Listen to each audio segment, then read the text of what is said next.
Good morning, ladies and gentlemen, David here, and welcome back to another Atlas News episode. If you have been watching me like early YouTube days, 2020, 2021, we used to call Atlas surveys here on the channel stupid surveys because they used to do a ton of them. They used to ask about like multi-platform, on which platform would you buy our games, and a lot of stuff like that, but we would never see changes or results from them.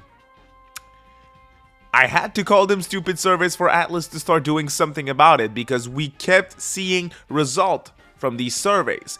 And that's when I told you guys, hey, whenever a survey pops up, we're going to talk about it here on the channel because Atlas is listening nowadays. They even explicitly told us that stuff like Nocturne HD is a thing because of survey results. So when a new survey comes out, I am going to talk about it in an Atlas News episode, and I'm going to strongly encourage you guys to vote and enter the survey and fill in answers to the questions that they're asking so you can make your voice heard because they are listening nowadays and we need to take this opportunity. So you probably saw some headlines, including the one that we're going to look at here with the Persona Central article by Reggie, sources in the video description as always. But people are making headlines saying that, hey, we have details, or they are asking about like a new Persona spinoff specifically.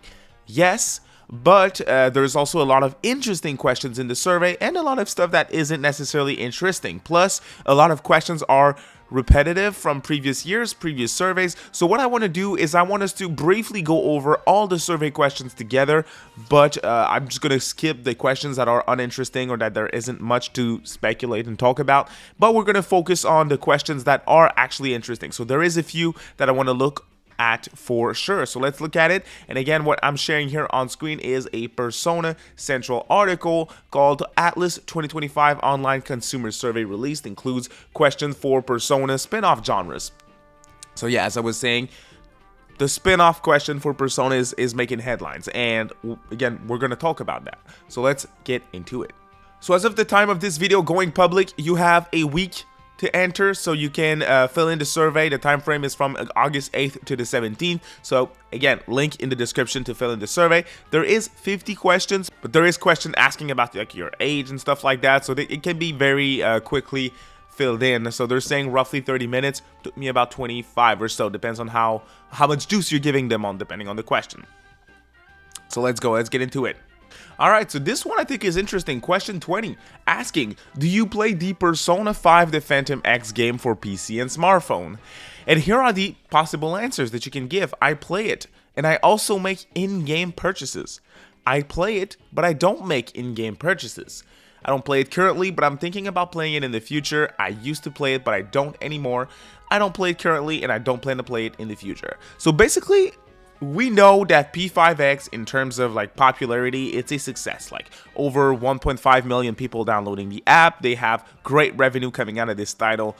Again, it's like 2 months old at this point, not even 2 months old.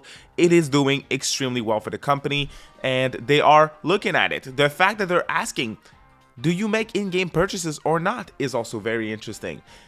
I am still playing P5X. I am playing Persona 5 The Phantom X every day. I love the game. I really do. And I covered the controversy a few days ago. Obviously, lots of different opinions on the matter, but I like it. I play it and I like it. But I am at number 2, you guys. I have not bought anything for it. So yes, I would like to have like more of the banner characters. Like I would love to have Yusuke, which he's part of the banner right now that I can get. The previous one before Makoto, I am like 70 polls in and I'm dry. I don't have him, but I'm not gonna spend money on it. I'm still going through the social links, the story, and raising my character's stats and stuff. And I play it casually. I don't even play it on my PC. I play it on my phone when I have random opportunities to waste time, you know? And looking at it like this as a casual experience, I like it. So I'm number 2. I'm not making in-game purchases, and the incentive to put money into it isn't there for me. I don't see myself putting money into it, but I'm playing it constantly, and it's been great. So they want to see how many people are like me, or how many people are actually buying stuff that are playing the game, or people that, you know, dropped it. I used to play it, but I don't anymore. Again, the controversy, the way that they're treating Western or global English version fans versus the version that came out before in Asia, there's not the same treatment. We went over that in my previous video. Check it out if you're interested. But that answer, I used to play but I don't anymore, kind of covers these people, probably.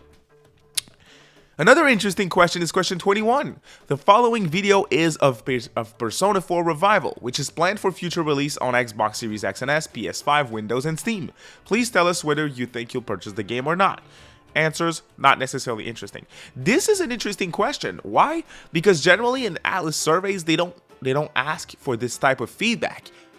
Obviously, the reception to Persona 4 Revival's teaser trailer was mixed. I am a huge fan of Persona, of Atlus, and of Persona 4, and when this trailer came out, I was like, ugh, it doesn't look that great, but I know that once the final product is out, it's gonna look fine, and I'm gonna be excited to play it. I think they showed it too early. I think they heard the mixed reception to this reveal, so they're asking here, what's up? What's up with that? All right, so these three questions actually I think are really interesting. Question 22, how frequently do you purchase video games, both physical and digital? How much do you spend per month on game titles and DLC? Do you purchase more physical editions or digital editions of games? They want to know what you're buying. They want to know if you're like me, if you have a physical collection, or if you buy your stuff digital and you don't bother with the plastic, you know? They want to know. Interesting. We know that they're changing their ways of doing things right now. The industry's changing. With Switch 2, there's game key cards. Basically, Nintendo killing physical media when it comes to gaming. Like, hey, we're not going to have real physical versions anymore. Xbox is out. There's only PlayStation at this point. So it's a bummer, but they want to know what's up with that. Let's not spend too much time on that. These questions are also fairly interesting. Question 39. Have you ever played games from the Persona series before? If you have, choose the first game in the series that you played. And they're going back to like the PC version of Persona 1. So they're going back like years ago. They want to know if you played these games. To me, this kind of means that they're looking at the fan base. Are you guys interested in these older games? Have you played them? Are you going to see nostalgia from a Persona 1 HD trailer? You know, they're bringing back P1 in just straight up HD. Is that going to create excitement? Is there nostalgia for that? They're looking at their fan base. What is the most recent Persona series game you played? Interesting. Have you played SMT? What is the first game that you played in the series? Same thing. That is what they're asking for mainline Shin Megami Tensei. They have a few questions asking you for feedback on games that you bought, on games that you purchased. So depending on whether you bought or not a game, they're going to ask you, why did you buy it or why didn't you buy it?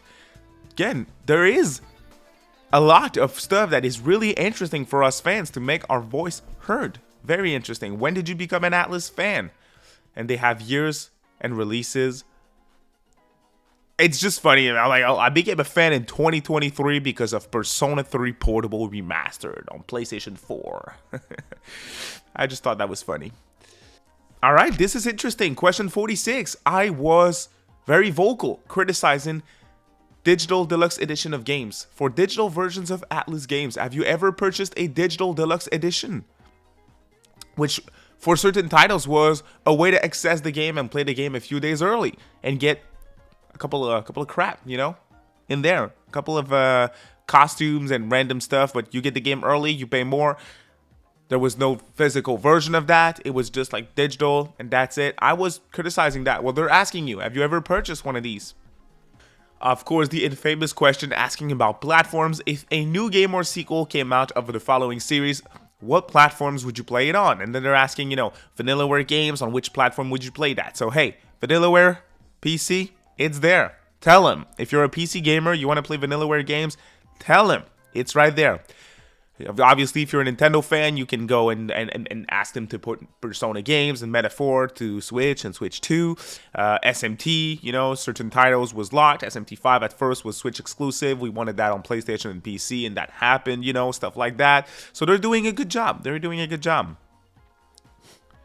All right, so the 50th question, the last question, was actually the question that made headlines. Which of the following game genres and mechanics would you be interested in trying out with the world and characters of existing games in the Persona series? So what they're asking basically is, for our next Persona spin-offs, what would you like to see? And as Reggie here is saying, from Persona Central, the spin-offs that have already been made for respective Persona games are taking into account, with P4 not having the fighting games option or Persona 5 not having the Muso option.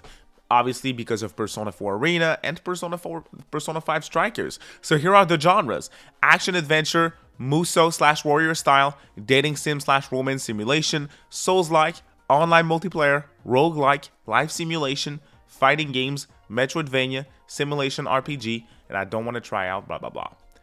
So there is a lot of stuff right here. At this point, I didn't even have an interesting answer to give Atlus.